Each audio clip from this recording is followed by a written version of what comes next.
హ్యాపీగా ఫీల్ అవుతున్నాను. ఈ 600 ఔట్ ఆఫ్ 600 వచ్చిన తర్వాత స్టేట్ ఫస్ట్ అని తెలియగానే ఫ్యామిలీ మొత్తం అంతా చాలా హ్యాపీగా ఫీల్ అయ్యాము.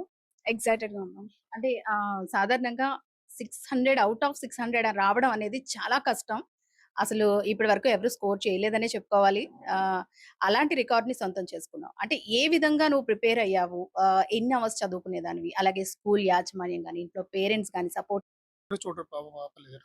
సార్ చాలా మంది పేరెంట్స్ అంటే ఈ మార్క్స్ స్కోర్ చేయడానికి ఎక్కువగా స్ట్రెస్ చేస్తూ ఉంటారు. చదువు, చదువు, చదువు అని. సో, అలాంటి ప్రెషర్ ఏమన్నా మీరు ఇచ్చేవారా? లేదంటే తనంతట తానే చదువుకునేదా? నేను స్ట్రెస్ ఎప్పుడు ఇవ్వలేదండి. నేను ఫస్ట్ చెప్పే డైలాగ్ అది స్ట్రెస్ తీసుకోకుండా చదువుకోమనే చెప్పేవాడిని.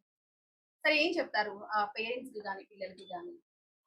స్ట్రెస్ తీసుకోకూడదు మేడం. స్ట్రెస్ తీసుకుంటే సరేండి. గుంటూరు నుంచి వచ్చిందంతా కూడా సర్కులం చాలా సూపర్‌గా ఉండేది. అది తనకి చాలా యూజ్ అయింది. అది కాక ఇంటి దగ్గర ఓన్‌గా చదువుకునేదండి 2 అవర్స్. ఎక్కడా లేని రికార్డ్ అనే చెప్పాలి. 600కి 600 మార్కులు స్కోర్ చేయడం అంటే మామూలు మాటలు కాదు. దీని వెనక తన పడిన కష్టం కానివ్వండి, తన పేరెంట్స్ సపోర్ట్ కానివ్వండి, స్కూల్ యాజమాన్యం సపోర్ట్ కానివ్వండి, చాలా ఎక్కువగా ఉంది అంటూ కూడా తను చెబుతూ ఉంది. అలాగే ముఖ్యంగా పిల్లల్లో